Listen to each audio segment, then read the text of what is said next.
नमस्कार मित्रांनो, good morning, शुभ सकाळ. सकाळी तयार होऊन बाहेर जायला निघालो. आज रविवार आहे, चिकन आणायला जायचं आहे. त्याच्यामुळं हसत खेळत चिकन आणायला गेलो. चिकनच्या दुकानावर पोचल्यावर हा व्हिडिओ केला. हे बघा कोल्हापूरचं मटण मार्केट. कोल्हापूरचं मटण मार्केट थोडं असं आहे आणि दुसऱ्या अँगलमधून पण मी असाच एक व्हिडिओ केलेला आहे, तो पण बघा. तर असं आहे छोटंसं कोल्हापूरचं मटण मार्केट. त्याच्यानंतर नदीवर काम होतं म्हणून मी नदीवर जाऊन थोडा वेळ थांबलो. ही बघा आमची कोल्हापूरची जीवनदायिनी पंचगंगा नदी. या नदीच्या किनाऱ्यावर येऊन थांबल्यावर लय भारी वाटतं आणि खूप सुंदर असं हे निसर्ग, डोळ्यांना तृप्त करणारा हा निसर्ग बघून मी सारखंच येत असतो हे बघायला आणि मला खूप आनंद होतो इकडं आल्यावर. त्यानंतर क्लासमध्ये जाऊन जरा एक्सेल शिकलो. एक्सेलची काय काय फॉर्मॅट आहेत ते तपासले. थोडं इथं शूटिंग केलं. त्यानंतर जेवण झाल्यावर मम्मी म्हटलेली पाणी भरून ठेव बाटल्यांमध्ये. मग बाटल्यांमध्ये पाणी भरायला म्हणून थांबलो. त्यानंतर खोलीत येऊन जरा टाईमपास केला. ही बघा माझ्या वह्या पुस्तकं. त्यानंतर परत बाहेर जायला निघालो.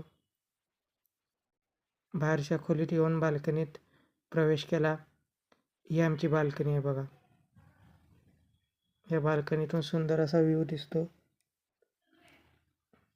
आणि मन प्रसन्न होतं.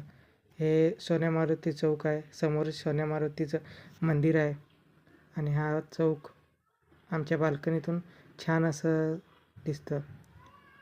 त्यानंतर किचनमध्ये काहीतरी काम होतं म्हणून मी गेलो होतो आणि परत चाललो आहे बाल्कनीत बसायला. बाल्कनीत संध्याकाळीपासनं हे माझं आवडता छंद आहे. मी रोज बाल्कनीत संध्याकाळी जाऊन बसतो आणि हा दरवाजा लावून घेतला कारण संध्याकाळच्या वेळेला पाली येतात. आणि जाऊन बसलो बाल्कनीत मस्तपैकी निवांतपैकी मम्मीसोबत गप्पा मारत हा व्ह्यू बघत आणि मनाला खूप चांगलं वाटतं हा व्ह्यू बघताना. आज आभाळ बघा कसं भारी झाले, सुंदर असं आभाळ झाले आणि ते बघत आजची संध्याकाळ घालवली. त्यानंतर संध्याकाळी चालायला म्हणून निघालो. हे बघा चालतानाचा व्हिडिओ. रात्री येऊन जेवण केलं, चिकन आणि भाकरी, आणि संध्याकाळ दसरा चौकात केली. दसरा चौकातच रोज आमची संध्याकाळ होते आणि खूप भारी वाटतं. इथे खूप चांगला वेळ जातो, त्याच्यामुळं ते मला आवडतं. आणि दसरा चौकात बसून स्वतःचा व्हिडिओ केला आणि संध्याकाळी घरी आलो.